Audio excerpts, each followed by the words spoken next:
Hi there, I'm Kevin Gentry, and welcome to the Going Big podcast, where we'll explore some of the strategies that can help you transform your effectiveness by 10xing your fundraising. Each week, we'll sit down with some of the most influential business leaders, CEOs, and nonprofit visionaries to talk about leadership, the power of giving, and how you can make a real impact. If you want to make a transformational change to the cause you're working on, this is the place for that conversation. Also, take a look at our website, 10xstrategies.com. That's TENX strategies.com for lots of free marketing and fundraising resources. And be sure to sign up for the free weekly fundraising tips.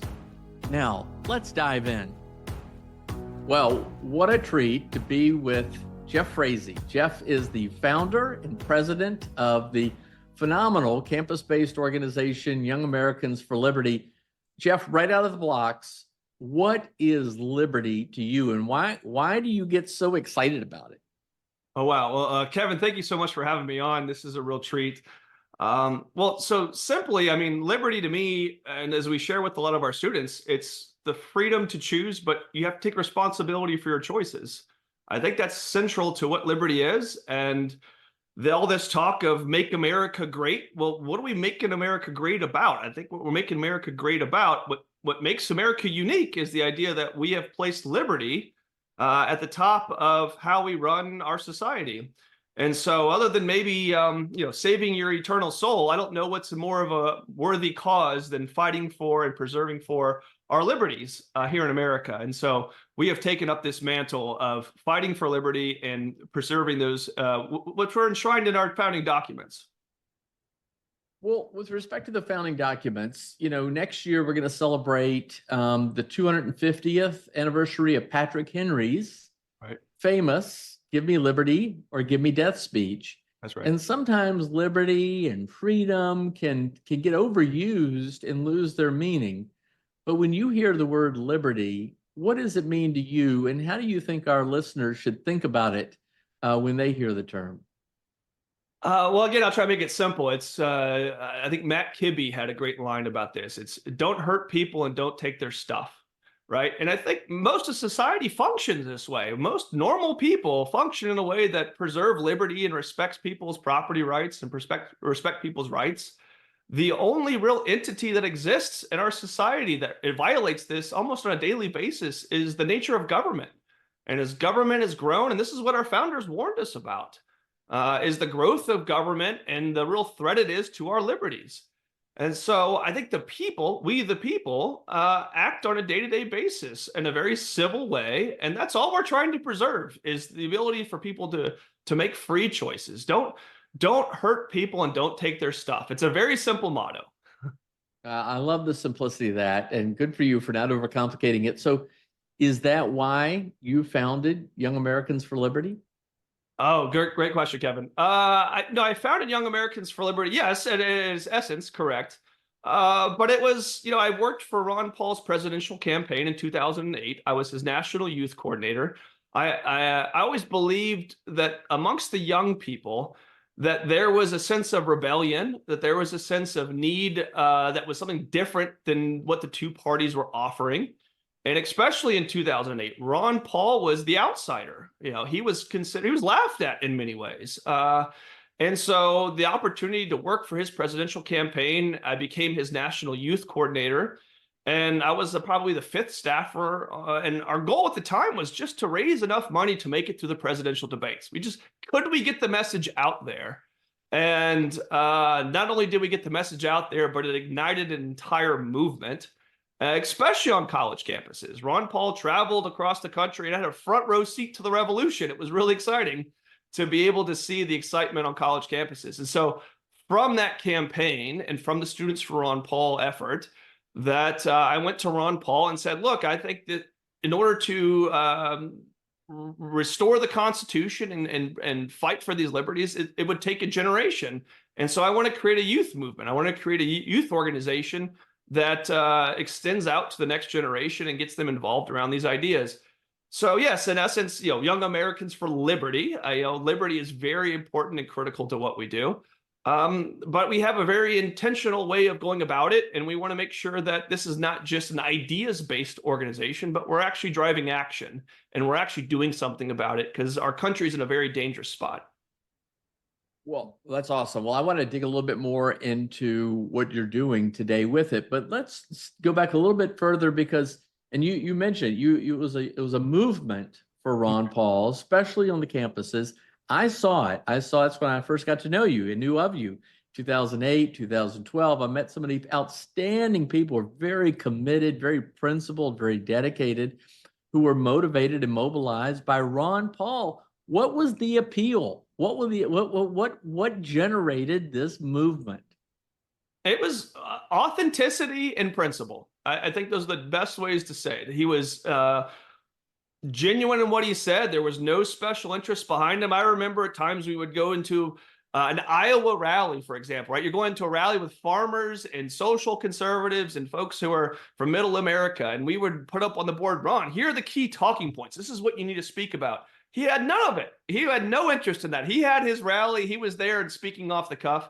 And I think that was the genuineness of what really excited people. It was the authenticity of where he came from. It was the decades and decades of a principled voting record, and fighting for what he believed in. And I think that came through and what galvanized so many people. He was not your standard politician. All right. So Students for Ron Paul was overwhelmingly about the ideas, and the action was to nominate Ron Paul. You're still motivated by the ideas, but what exactly is Young Americans for Liberty? You were touching on it with respect to the action component. How do the ideas get converted into something consequential? Right. Well, unfortunately, you're right. He did not win the nomination and did not win the presidency. That would have changed the trajectory of history, I think, in many ways. But he did not win, but he inspired a movement. And what has been central to Young Americans for Liberty is this phrase of winning on principle. And this is from the beginning. I thought that was what we really needed to enforce. It was great. This idea, there's been an ideas-based movement for decades. We knew the ideas were right. We knew the ideas brought a society of freedom and peace and prosperity, but the reality of which we lived in was not aligned. And so what we really tried to do is, all right, how can we come up with a strategy to take these principles that we believe in, that we know advance people's lives, and win with them in the political process? So this kind of idea of winning on principle was what has always driven Young Americans for Liberty, to get young people inspired by the ideas, but then to mobilize them into the political process. So with this goal of being able to cast the leaders of tomorrow and the direction and policy of our government could be changed. So so that was been, I think, what differentiates YALF maybe from other organizations, or what I thought was really central to what we're about. It's not just an ideas-based group. We're not just here to talk about them and have a book club and say, yes, we all agree, this is exactly how the world should exist, but not do anything to actually make that difference. And so we've been an activist-based organization to get people involved with this idea of winning. We want to win with these ideas. And too many times our ideas have been losers. So we've been fighting hard to figure out how can we win on principle. Well, that's awesome. And, I think the world is hungry for leadership, and they want authenticity. They want truth. They want to know what's right. They want principled behavior. I think you're really onto something. So what's the big, hairy, audacious goal of Young Americans for Liberty? I mean, you talk in big terms. You want to go big, but what does it mean to go big? Well, it's a big challenge, right? I mean, just looking around us and how the world exists and the size of government, we're not talking about tinkering. We're talking about revolutionary change in many ways. So you have to think big. You have to go big. And where we have been as an organization has evolved over the past 15 years. We founded the organization in 2009. And what we're focused on today, and what we're really driving towards, we've been doing this for the past few election cycles, is this idea of building Liberty Lighthouse States. We want to make sure we transform our states. Kevin, you give me $1 billion and I couldn't tell you how to change Washington, D.C. But at a state level, there are some really incredible things happening with Liberty legislators who are principled getting elected to office and actually passing real reforms. And so our focus has been, our big, hairy, audacious goal is to transform our states into beacons of liberty. and to set that example and have a ripple effect across the country and across the world to show a pathway and to be that beacon of light towards freedom and liberty. And so that's what we've been working on for the past 4 to 6 years. We've been focused on building a bench of liberty legislators who will go on to pass liberty legislation. And on the trajectory that we're on, our goal is to form these lighthouse states, to be, as Reagan says, the shiny city on the hill, to be that example. How can we build this example and build a true free state? That's where we're heading, and that's the big, hairy, audacious goal for Young Americans for Liberty. Wow, superb. Well, I was with you, of course. You invited me to come to Nashville for what you call the Hazlitt Policy Summit. Over 400 Liberty legislators that have been elected this year, 2024. And it's really extraordinary, impressive. And in some places, your legislators are in the leadership in the legislature. It's extraordinary. So let's say they get to an operational majority and drive forward on phenomenal policy. What is that phenomenal policy? What's the benefit to the people if a state becomes a Liberty Lighthouse? Oh, wow. So you are talking about realization of our vision. This is exactly where we're heading. So, well, I mean, the benefit is freedom, peace, and prosperity. To basically, all citizens should have a higher standard of living. They should be able to be in a more peaceful, prosperous society. So I think that's what we're trying to build, is to remove government out of the way to allow people to operate in a more free and robust society. So where we're driving and where we're trying to head is across a range of issues, but at a state level where we can make the biggest impact. What we try to digest this into 5 kind of key categories. It's free market economics, it's education freedom, it's healthcare freedom, it's constitutional government, and civil liberties. So across the range of issues that you can make an impact at the state level, that's how we categorize dozens and dozens of policies. Up to now, our liberty legislators have now sponsored or co-sponsored more than 750 pro-liberty bills that have been elected, that have been passed and signed into law. So, and this is the past 6 years. So you think and look at Washington. Can you name a single bill that you can point to be like, that is our crowning achievement as a movement? There's very little to none that you can possibly speak to. But in the states, like, school choice is having a moment right now. You are seeing school choice legislation passed by now nearly there's more than 12 states next year that have the opportunity to either pass school choice for the first time or expand it. So across these 5 issue sets, what we tier as liberty issues, we are passing bills by the dozens, by the hundreds at this point. And it all flows from the fact that we have these principled legislators who are elected to office, who are willing to fight not just the Democrats, but in many ways fight the Republicans in their own party.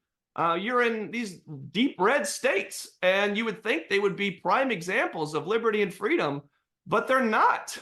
They are the Republican establishment in these states are what's holding them back. And so this issue set is what drives us.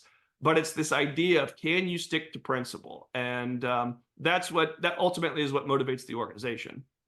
Well, kudos to you all. I mean, just what has happened with respect to education reform and increasing opportunities, these universal education savings accounts, just putting money in the hands of the parent to decide how to educate their child. It's extraordinary. Really, hats off to you. Well, your enthusiasm, Jeff, is infectious. You're really, I can see how you motivate so many young people to get involved for these principles. What's holding you back? Oh, geez, the big question. What's holding us back? I'm sure it's many things, myself included, I feel like in some ways. But I'll give you the somewhat boring answer, but it's a truthful answer. I mean, it's in many ways funding, right? Like, I feel like we have this grand vision. We've painted out a plan from now to 2030, right? Of how we're over the next 2-3 election cycles, of how we're going to build the bench, how we're going to build densities of legislators in the state, all tearing up to this vision of building Liberty Lighthouse States. I think we can do that by 2030. It's going to take a couple more election cycles before we have the densities, before we can drive a legislative agenda. But we need donor partners to come alongside us, to work with us, to fund what we're doing. And we have a grand vision. Today, our budget's around $20 million. I think we need to be more than 30 million to be able to drive what we're doing. And it might be bigger than that. So To answer your question, I guess in simplest terms, is if you told me today, Jeff, anything that on top of your list, if you could solve for me, it's really finding those donor partners to be able to come alongside us and align with this vision. We don't want any donor that's going to drive us money. People go to Elon Musk. Why can't Elon Musk fund what you're doing? He must be aligned. I'm not sure that he is entirely, first of all, but second of all, like I want donor partners that can live in the trenches with us, that are actually going to believe in these ideas, that are looking to save the American Republic. So that what I say is our biggest hurdle. Now we have other operational things and things we're trying to overcome and achieve at all times, but I think we have a really sound plan that has already been established and proven. It's now, can you scale it? And so scaling takes funding, and that's where we're heading. Well, it sounds like you've got a sound plan and you're doing something right. If you've got a budget of $20 million currently, that's really incredible. All right. So tell us, for the benefit of people who are listening, how did you get involved in this stuff? What's your path to, I mean, I know you're very capable, very talented person. You could do a lot of stuff in your life, but you have a calling, obviously, to lead this nonprofit organization, this movement. How did you get involved in this? Well, you said it right, Kevin. It starts with a calling. I think that's really I truly feel called to advance freedom, peace, and prosperity. And every time I have gone off that path, I have been quickly reminded that it's not why you were placed on this earth. But it started back in college, right? I'm a graduate of Texas A&M. I worked for our community radio station. This was left of NPR. So it was the communist commune of College Station, Texas. And these were the George Bush years, right? So you had a Republican in the presidency. And I was not heavily politically oriented. I grew up in a conservative Christian household. And you would hear the challenges and the problems they would present around the Iraq war and big government, but their solution was always more government. We should need better government. And to me, that didn't make sense. So a friend of mine said, you know what, you sound like a libertarian. You should look into this libertarian stuff. And I'm like, what? I don't know what that is. You know, I'll look into it. Well, they had the Libertarian Party had the Texas State Convention come through College Station, and Michael Badnarik, who was the Libertarian presidential candidate in 2004, came through, and I went to that to cover it for our radio station. And I was just amazed. Like, the world is making sense. These people are talking in logical terms and pointing out problems and solutions that make sense. So I said, hey, I'll go try see if I can volunteer for the campaign and learn more. Well, sure enough, next thing I know, I became his national media coordinator in college. And, you know, as a college student, you think you're big time because you're booking, you know, he wasn't doing national TV, but you're booking local events, and producers are calling you, and you're getting a presidential candidate booked on TV. And so that's where I started to get my exposure to politics and understanding of what this was. And my main takeaways after that campaign were, well, one is you can't win as a libertarian presidential candidate at a federal level. That was seemed to be somewhat of a fruitless cause. But two, like, you needed to build a movement around these ideas. These ideas were powerful. We should get more people engaged. And so I took that kind of notion and those ideas from college, and I went and got an internship with Congressman Ron Paul. And from that internship, I met his staff assistant, who's now my wife. So as I think I've shared with you before, Kevin, like, I owe my life in many ways to Ron Paul. But I worked for his presidential campaign, and the rest is history. So it was very early on. As I talk to young people, sometimes ask, hey, what should I do in my career? I mean, the best advice I have is, you know, everything in your career is stepping stones. You got to see opportunity and seek opportunity and pursue it. You might have a vision, you might have a goal of what you want to achieve, and you can orient yourself toward that direction. But be aware and take advantage of the opportunities that present themselves. And so, from working on a third-party presidential campaign to being an intern in a congressional office to being a national youth coordinator to now running an organization that's making a tremendous impact, I could have never scripted it from the beginning, but I've always been oriented around this calling of advancing freedom, peace, and prosperity. And so, as I said, I thought at one point I was going to take my nonprofit knowledge and translate it into for-profit experience and enrich myself and my family, but quickly realized that was not my calling. And I was quickly slapped back into what is really, I believe, what I can make the biggest impact in this world. And so that's where I'm focused, and probably more than my story you wanted to hear. But yes, that's where we are today. That's terrific. Well, you've answered this to some degree already, but let me ask again, what excites you the most about what you're doing? Geez, that's a heavy question, Ken. There's a lot of different ways I could go with that too. Today, what really excites me the most is the momentum that we have. Like as someone who is, as I said, in college where you were viewed as, and always, even the Ron Paul campaign, you were viewed as outsiders, right? Oh, you sure you're principled. I understand you guys have all the ideas, you have it all figured out, but leave it to the adults. We have it all. We know how to run things up here. And so we've always been as outsiders as a movement, even the conservative, true conservatives, of which I count myself as a constitutional conservative. Like we've been outsiders. And so now, and what happened after this last election cycle, I think there's real momentum on our side that we've really never had. And there's real excitement around the ideas, and people are awakened to these ideas. I think COVID had an amazing impact on people. Like the people understood, hey, from education, right? Of what am I taught, and then from one of my kids being taught, and what's actually happening with my education, to nowadays with no one believes what the government puts out anymore. COVID was a very discrediting moment for institutions, and specifically for government, that I think more and more people, as you alluded to earlier, Kevin, are yearning for principle and leadership and these ideas. And they know something is wrong in our country. They know that this debt is going to catch up to us. And the lack of privacy we have these days, and these foreign wars and everything that's going on. This is a really scary time historically of what's happening. And so what gives me the greatest hope, and to your question of what excites me, it's like we have momentum on our side. We're no longer on the sidelines hoping and wishing and complaining about what's going on.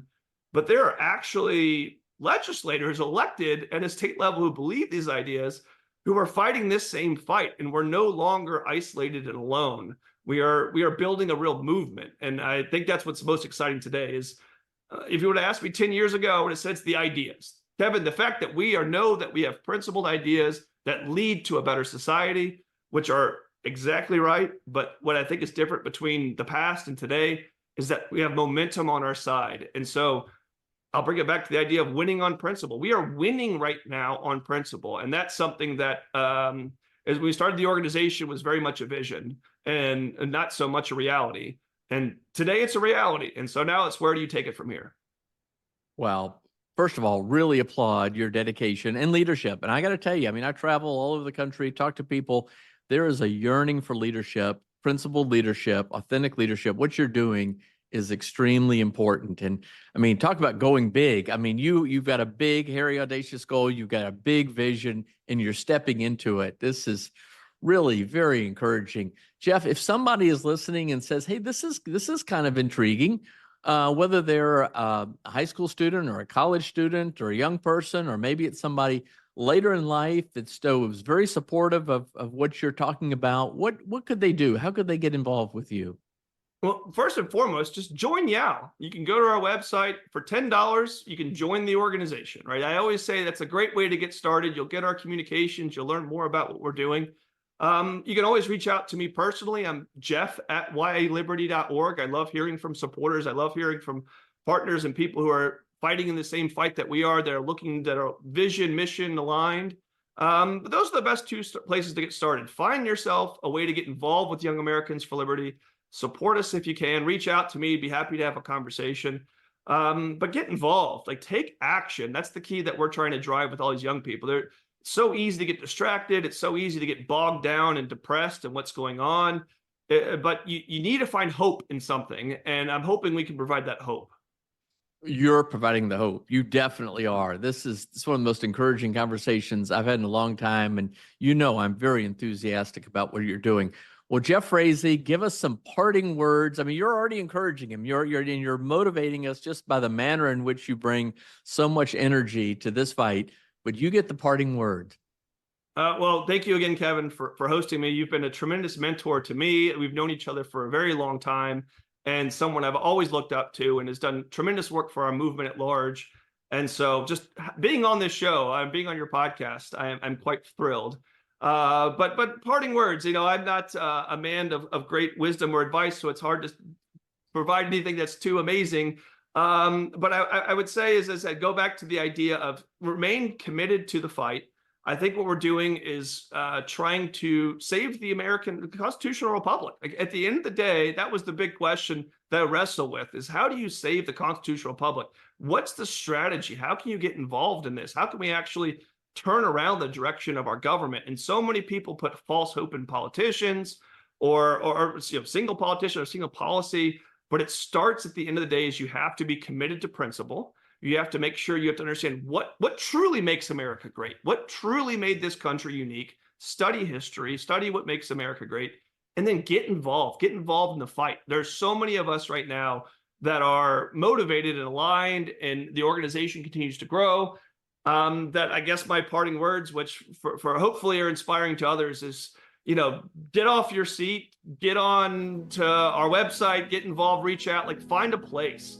Because that's where I think that's what makes the change. This is not going to be, we can't put our hope and faith in one single person. It's the ideas, and we've got to win on principle. That's the goal. Well, Jeff Frazee, Young Americans for Liberty, really admire and appreciate what you're doing.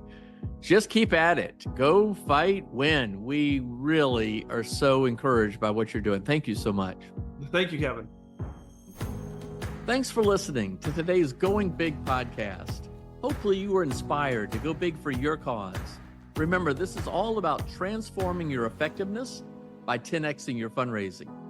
If you enjoyed today's episode, be sure to subscribe or leave us a review at iTunes, Spotify, iHeartRadio, or wherever you listen to podcasts. You can also catch this episode on YouTube. And also, there are lots of resources available to you at my website, which is 10xstrategies.com. That's TENX strategies.com. You can sign up also for our free weekly fundraising tips. This is all about helping you get to the root causes of some of the biggest problems in society today by transforming your fundraising and your effectiveness. Thanks again. We'll see you again soon. Bye-bye.